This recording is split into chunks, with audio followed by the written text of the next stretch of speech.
Hey, everybody. Happy Thursday from the Podcast Daily. We are not all together. It's the off tape. We're scattered about. We're going to make the most of our time away from each other by coming together on video form to still make sure that we get to talk about the Ohio State Buckeyes. That is Jeremy Birmingham and Bill Landis. I am Austin Ward, and it was a struggle. There was no opposing beat writer that we could talk to this week, which we haven't been doing for hapless opponents the last several weeks anyway, so we had to skip that. Like, what else could we do? Is a midseason MVP or some unanswered questions, are they different enough from what we just did on Tuesday and Wednesday's shows to get through another episode for you all to enjoy? And we decided yes. Now, will it actually be as good as we hope it will be? Who knows? We'll find out. We're going to do our best, though, aren't we, Berm? I always do my best. I don't know other way. Oh, that's good. Bill, are you going to try? I was planning on half-assing it today, but I guess I'll try. Yeah. That's the off-week mentality that we're looking for. Okay, so we're going to pick mid-season MVPs, one on offense, one on defense, and then the format is the biggest unanswered question for the Buckeyes. Do I have that correct? Sure. Yeah, like a lingering thought about the Buckeyes heading into the second half of the season. Something you're still wondering about, something maybe you're still a little unsure about. Is there a chance that all of our MVPs and our lingering question are just the same for all three of us? I suppose that's possible. I don't. I like to think that we are professional enough in our approach that if someone takes our thought, that we are able to adapt and adjust on the fly and quickly come up with another one that would also be insightful and potentially, interesting. Okay, well, let's start with the offense then. And Bill, you can go first. For my MVP of the offense, let me think real hard about it. You know what? I'm going to go with the quarterback, CJ Stroud, who is not only very good, but as Ryan Day made mention of on Tuesday, has found very tangible ways, I think, to improve his game this year. Top of that list is probably throwing on the run and extending plays in a different way than he was doing last season. He is not running for rushing touchdowns in the way that I predicted in my bold prediction, but he is using his legs nonetheless. He's certainly a better player, I think, than he was last year, and he remains the best quarterback in college football. Yeah, I agree. I mean, I think what's interesting is that his stats are not as good as we would have thought, but his play has been probably better. So, I mean, he's my choice also for MVP on the offense, simply because I think that Ohio State would still be 6-0 if CJ Stroud was not playing.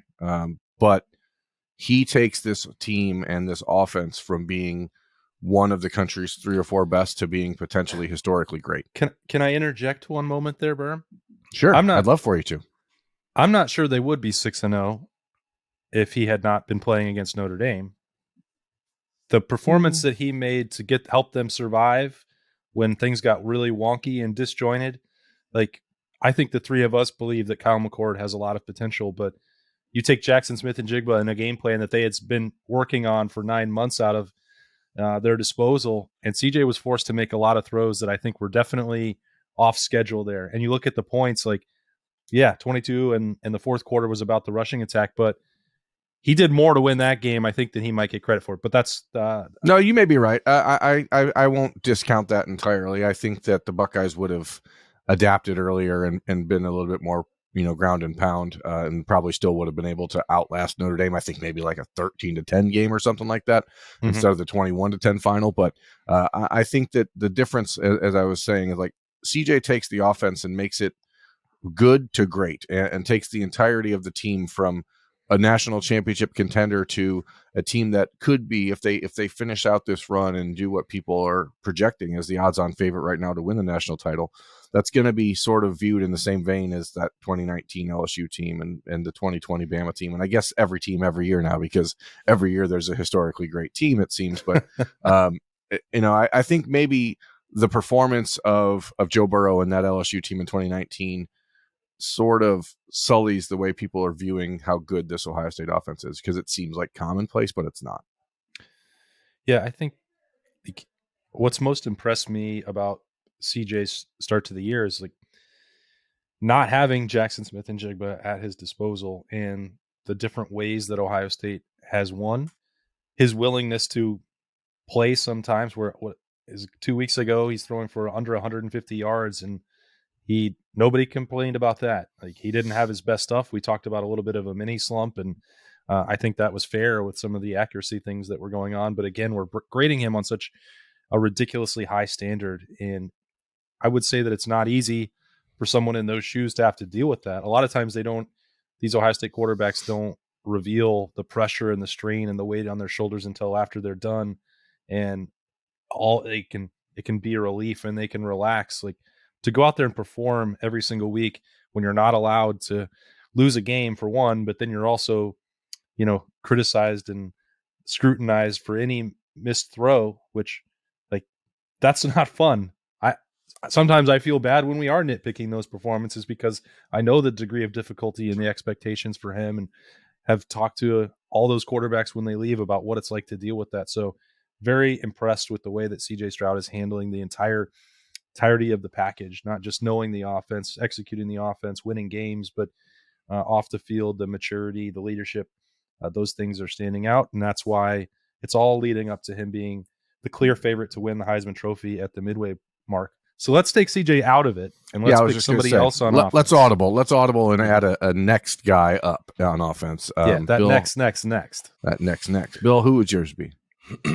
See, this gets tough now because two immediately jumped to mind for me, but I'm not sure which one to pick. I'm sure one of us will pick the other one. I'll say Mayan Williams because of the physicality that he's brought to the run game. I think he and the other guy I was considering that we'll talk about are very much the tone setters on this offense, just with the way that they approach things.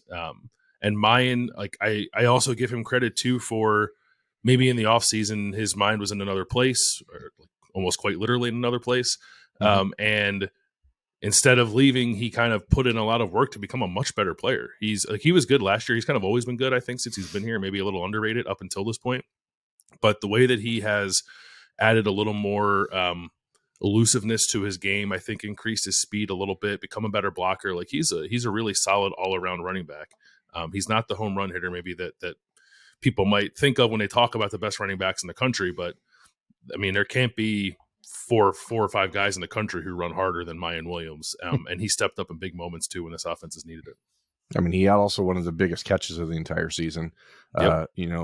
And he certainly provided that. I don't know if the other guy you're talking about is Cade Stover, but it should be, because It definitely he has taken a position that was a question mark heading into the season and made it one of the strengths of the Ohio State team. And his leadership, his ability to get people to play with an edge is something that he always had, but it was happening when he didn't have a position.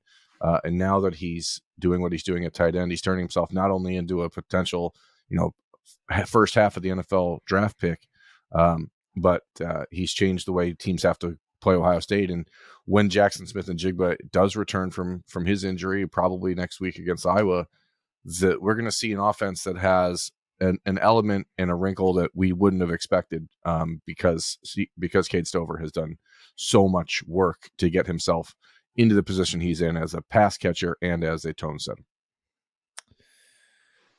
It's really hard to single out anybody on the Ohio State offensive line, because I think all five have been great as a collective unit. So I'm just going to go Joe Moore Award style and give it out to the entire Ohio State offensive line. Paris Johnson is playing like a first-round draft pick, and he's not going to be at Ohio State that much longer. The difficulty of that move, or the adversity, whatever you want to call it, of going from guard to tackle and having to play inside last year when that wasn't the most comfortable thing for him. Well, now you can see the freedom that he's playing with, and he's at a very high level. Donovan Jackson is meeting the expectations, which were incredibly high for just a second-year guard. Sometimes, the wear and tear and responsibilities of that position takes a lot longer to develop, 2-3 years before getting on the field in some cases. So it's remarkable what he's done. That left side of the offensive line has been a wall on almost every down this season. Luke Whippler just as consistent as you can be in the middle there, and handles everything. That you don't see many missteps. He's joked about the snap that he sailed at Michigan State a couple years ago when he was a freshman.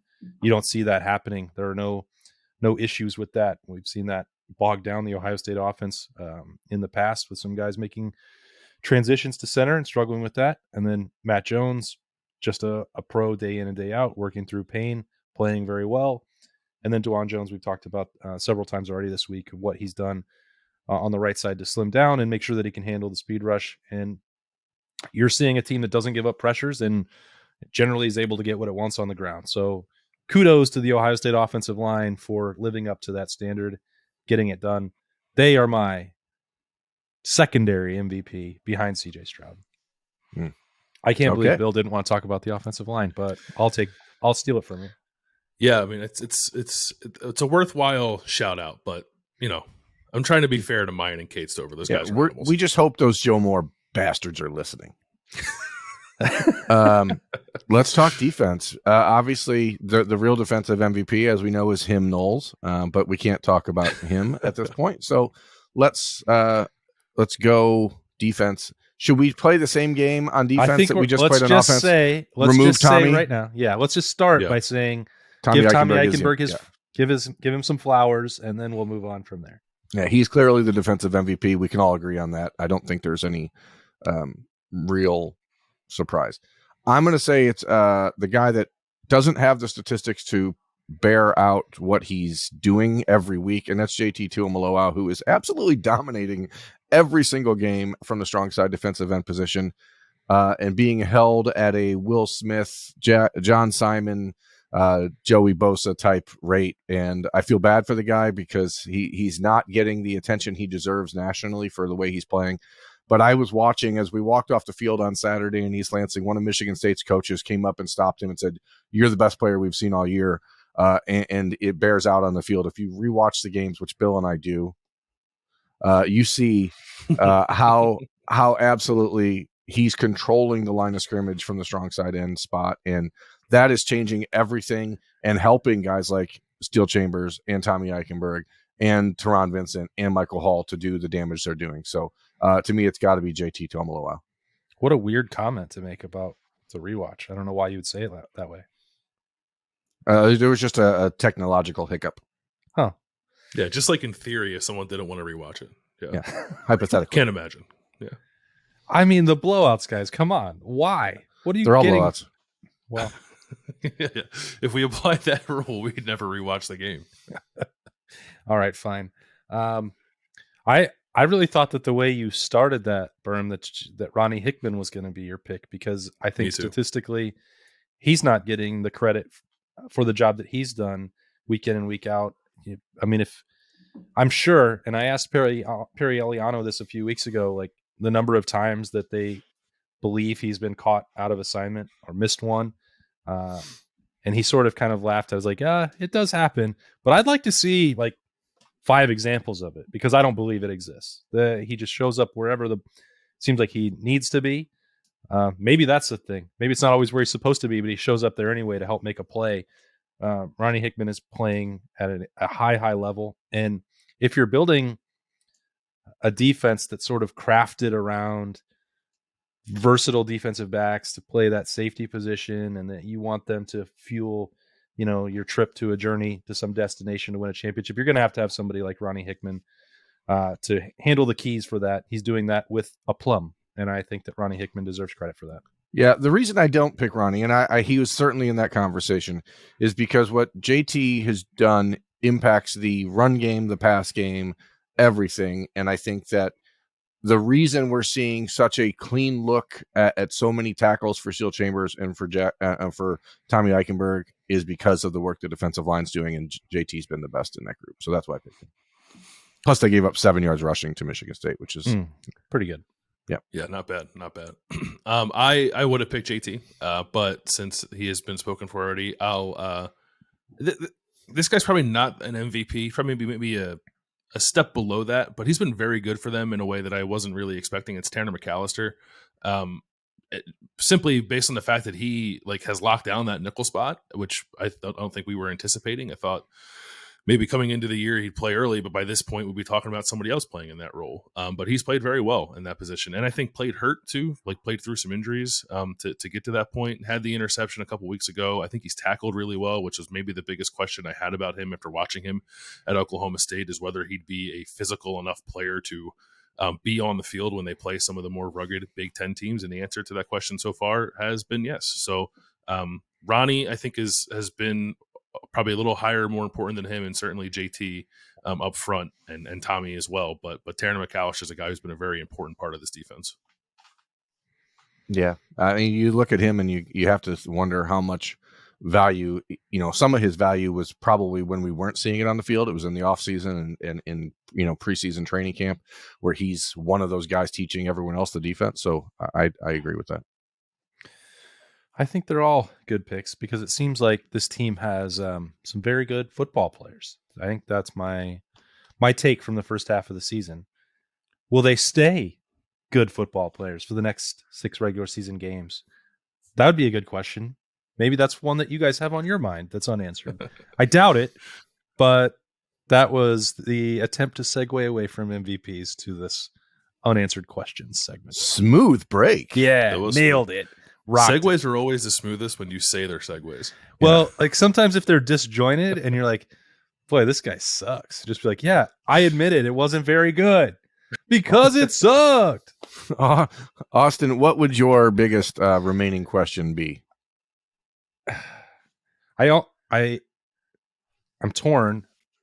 We've talked about the cornerbacks so much that I think it's obvious that's what I think is the looming issue for this team.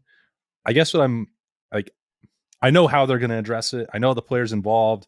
We could go through that again if we have to. Seems like a waste of time because we've already done that in multiple shows this week. So I guess what I'm most curious about, and this Ohio State offense is already very good. They would probably stay number 1 in the country if Jackson Smith-Njigba was not able to return, which he is going to be able to, which I expect to be next week against Iowa. But what is that wide receiver rotation going to look like once Jackson Smith-Njigba returns? Those other 3 are all playing at a level that you don't want to take them off the field. And a healthy Julian Fleming coming out of training camp, or at least until the final week of training camp when he had the setback with his hip, was supposed to be a starter. And we know how good Emeka Egbuka and Marvin Harrison Jr. are. What does that mean for the number of reps? How do they plan to use that? Are we going to see different formations, different sets that include all of them? If you do that, that means that you have to take Cade Stover back out of the mix, or Mitch Rossi with some of the fullback stuff they've used. I know that it's got to be fun to be in those meeting rooms and draw up the plays and think that you can do whatever you want.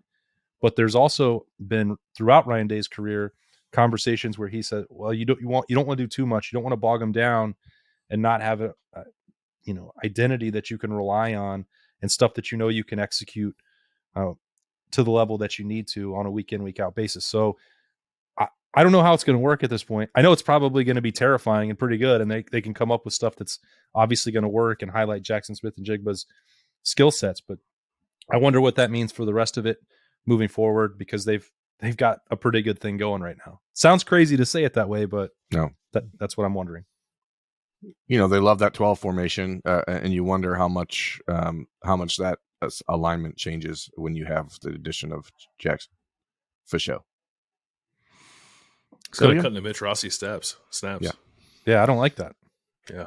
William, I'll let you take the next one.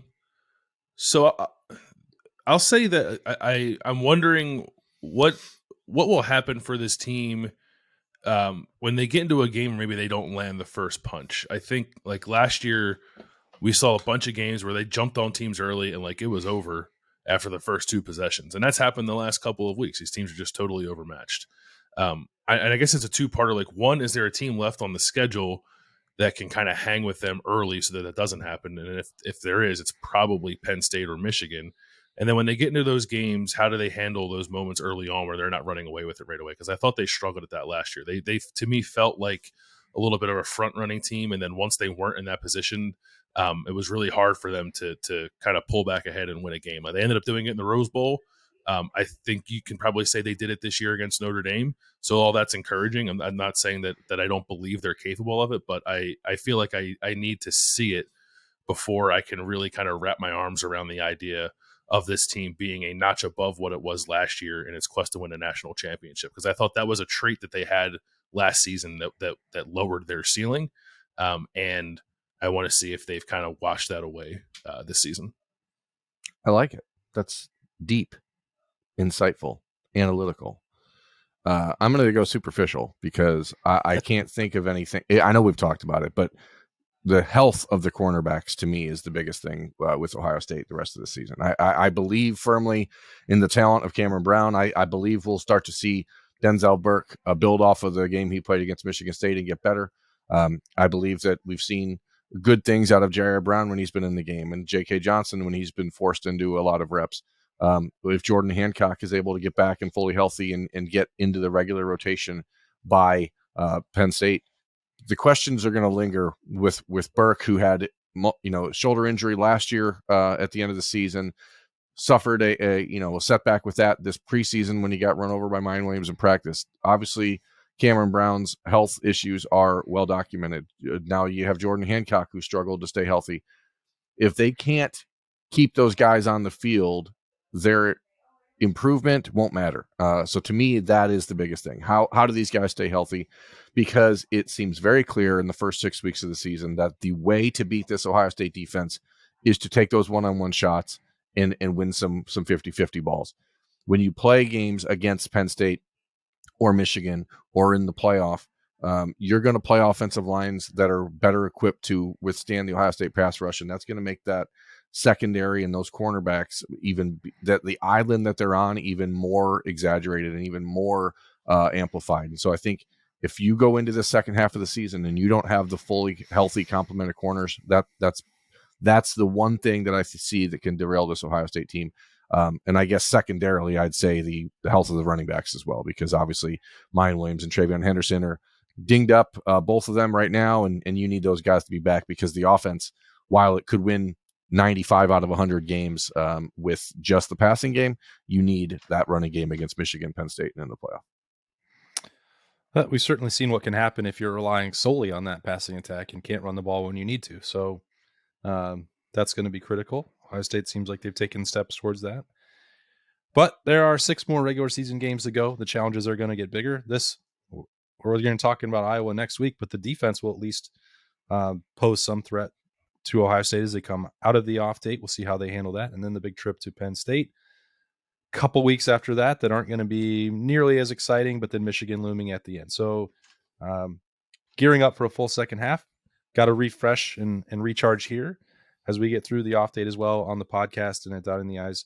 We'll have some second half bold predictions coming on Friday.